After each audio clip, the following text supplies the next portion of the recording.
Hello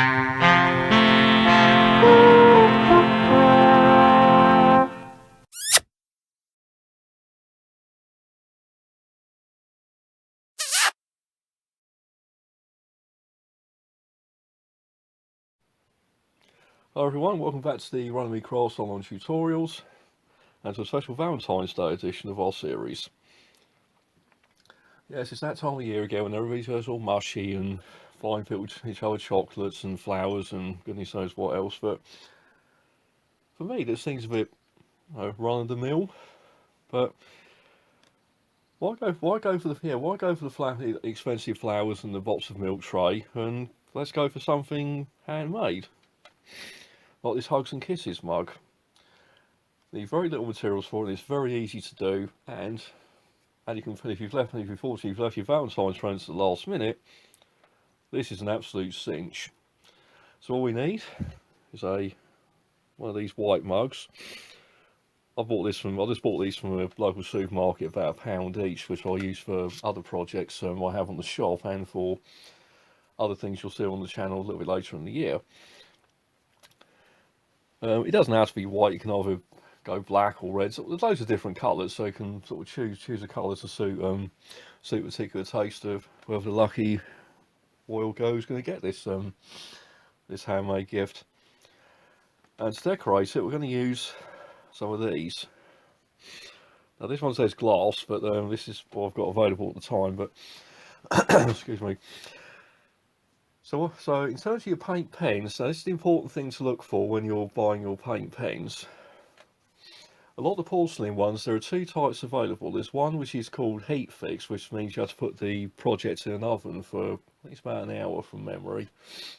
About an hour to what they call heat fix the paint to make sure it's properly cured and it's dishwasher safe. But some of the paint pens you buy nowadays, some of them are non-heat fix, especially if are safe for hand washing. In those cases, just put the design on the mug and then just leave it to dry for, I think they normally dry, some of them dry in a couple of hours, some you have to leave them for a day. It varies. So when you're buying your paint pens, sort of check the instructions on the back to see which ones are best suited for the project. I normally go for non-heat fix ones because we don't really have the facilities to bake things here at the workshop, and I do find the non-heat fix ones are quicker, especially for teaching classes. When if let's say for example I'm doing a class somewhere and I'm only there for a couple of hours, then, or for, I don't know, maybe 1 to 2 days, it makes it easier to get them done within that time frame if they're non-heat fix. So just leave them 24 hours and they're dried and ready to go. So that's what we're doing here.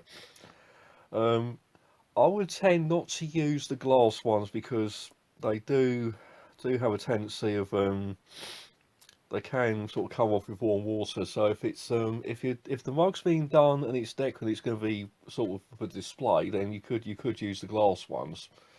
Just but I would use the porcelain. I would use porcelain ones and go for non-heat fix ones. You can buy them from any craft shop or online, Amazon, eBay, usual places. So yeah, got this. So yeah, well catered for on supply in terms of getting these items. And like I said, the mugs you can get them from excuse me, pretty much anywhere. My apologies, my throat's a bit croaky. I'm sort of recovering from a heavy cold from a previous job. So anyways, let's get on to the job in hand, which is decorating our mug. Now the easiest way is to rest the mug on its side, sort of use the handle to stop it rocking and rolling around.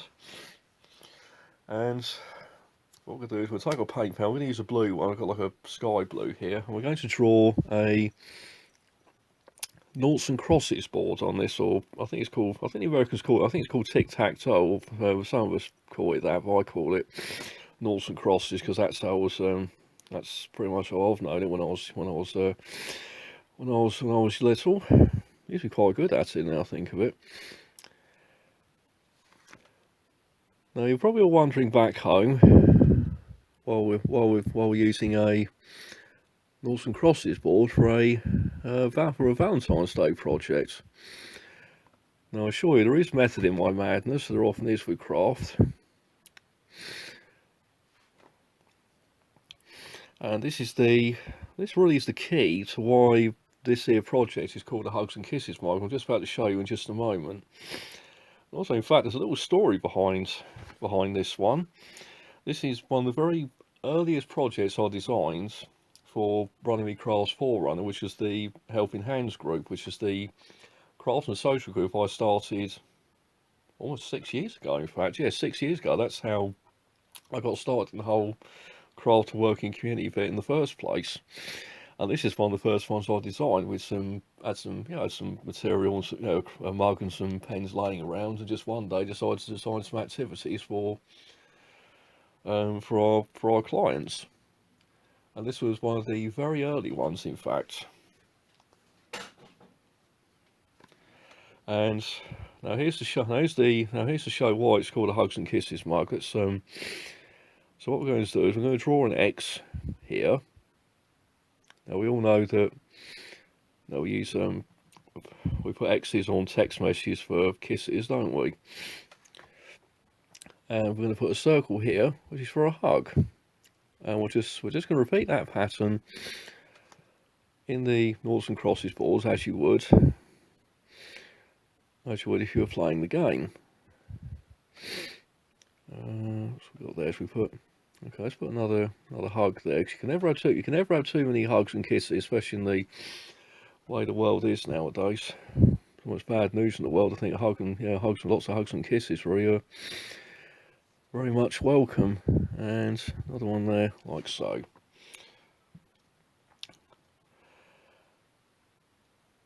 So there we have.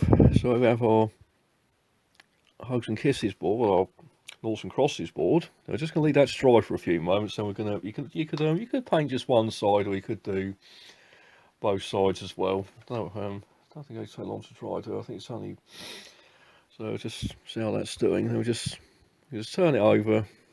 Just be sort of gently careful not to sort of rest it, or just rest it on the end there, so we don't smudge the paint on the other side there.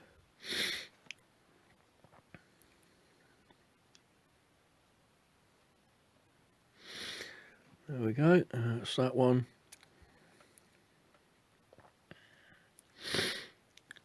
So it's not, yeah, this one's not quite as neat as the other side, but so you could also another way you could do this is you could use porcelain paint. There's very different manufacturers on the market you could use.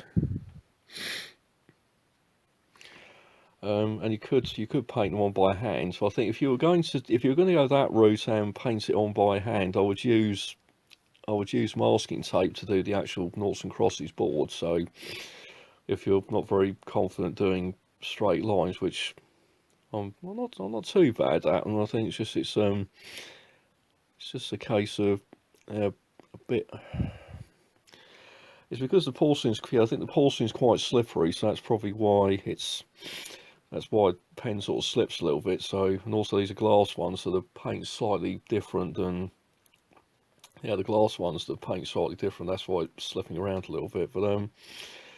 But I think for me, it doesn't, even if it doesn't look perfect, if it's got like imperfections in it, I think that makes it a little bit more unique. And that's one thing I've always tried to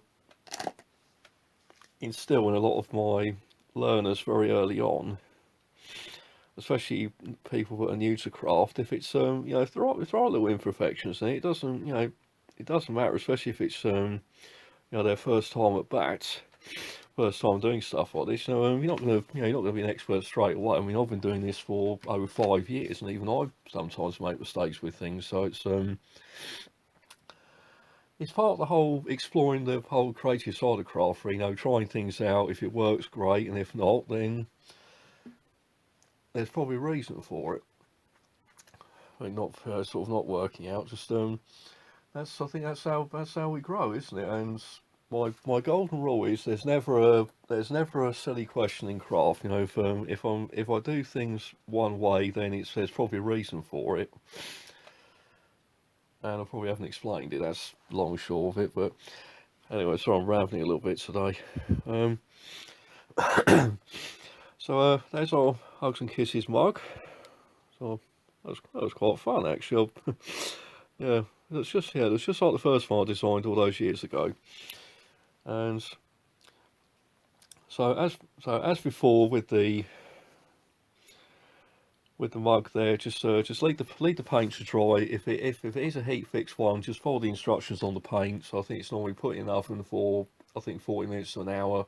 If it's not heat fixed, just let it dry naturally. Just leave it in a warm place. Yeah, just leave it somewhere to let it dry off, and then we'll be ready for the lucky boy or girl who's gonna receive this gift. So I've just noticed something on the mug here. I put the word, yeah, we put the word OXO on the on the board there, OXO. Oh, good fun, good memories. Right, unfortunately that's all we got time for today at the Runnymede Craft online tutorials for today, for Valentine's Day. Hope you enjoyed the video. As always, give us a like, and if you're not one of our regular subscribers, let's start the year on the right note. Hit the subscribe button. You'll get notification, click notification bell, and you'll get notifications about all our new videos, including a lot of our new series that are coming up later this year. We've got a pottery series coming up in the spring. There's lots of other things happening. So yeah, click subscribe button, hit notification bell, and get first dibs on the new projects. And of course, don't forget you can also follow us on Patreon to help support our work in the community. You can also follow us on social media, Facebook, Instagram, Twitter. Handles for that are coming up at the end of the video. You can also go to our website, www.runnymedecrafts.com, where you can access this channel, our online shop, social media channels, and also the dates of our new flagship store, which is due to open this March. Yeah, we've got with the COVID restrictions being lifted, we've got new stores opening. We've got lots of new stuff for you to see. Yeah, drop by, say hello, buy some handmade gifts, and help support the community along the way. So once again, for everyone here, thank you for watching. Hope you enjoyed the video. Have a happy Valentine's Day. Stay crafty, take care. We'll see you real soon.